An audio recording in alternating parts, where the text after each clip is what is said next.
So can you introduce yourself and just tell us a little bit about yourself? Sidney Nykanen, and my husband's name was Bernie Nykanen. Do you want to start with when we thought of the idea and he thought of the idea of the mailbox? Sure. Okay. He said there was Bird Island down in Chalote, and it was on an island where people would put notes in a mailbox. And he said, let's do that here with the refurbishing of the beach. And that was back when there was a big storm, and they moved the whole beach down to facing Figure 8.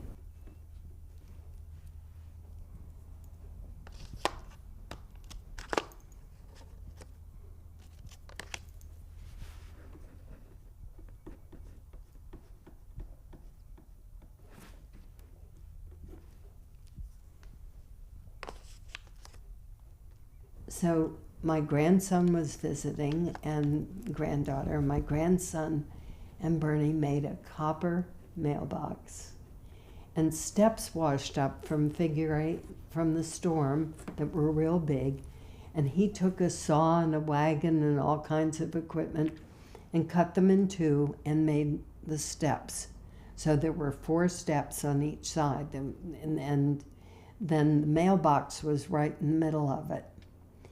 And we put on it, leave a note, and then put a knob on there and started filling it with notebooks. And people could sit and write down their thoughts and journal. And they had to walk about 20 minutes from the hotel all the way down. And so in the walking was part of the meditation. We thought it would be a great idea that if people really wanted to find the mailbox, they had to go look for it. It wasn't right in front of them. And children, families, my grandkids, many of them, still have memories of that, and they all have a picture of the mailbox in their homes. And now they have homes of theirs, and they still have their mailbox pictures there and tell stories about it. But when they were growing up, they had different things that they would write about. And the books kept getting replaced. Every week we'd put a new one in because they'd be filled up. And we kept about 200 of them throughout the years.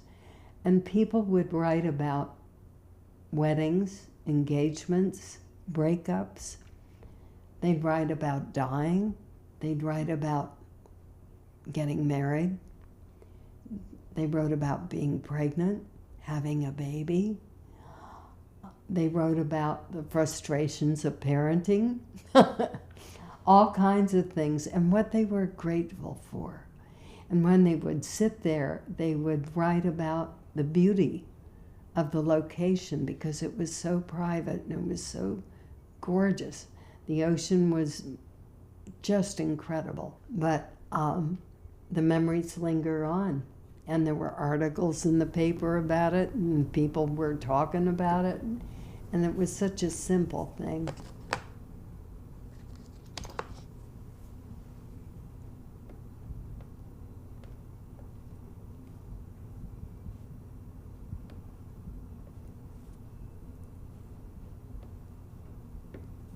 I am amazed when it started out to be something so simple for the public that did go and does have memories from it, meant so much to them, because I think people missed expressing themselves.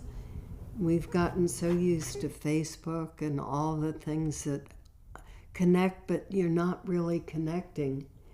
And then when families would sit there and they'd all share journals and they'd talk about the beauty of where they were located, and for it not to really die in their memory but have it live on is, and here you're bringing it back to life in me too.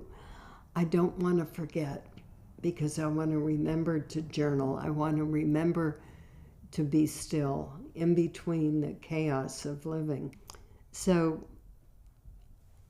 little did we know when it first started that it was going to be a part of the community. And now the museum has it. They have stories about it. They have the books. And people sit and read them and say, I could do this. I want to do this. I think it's a need that we weren't even awake to.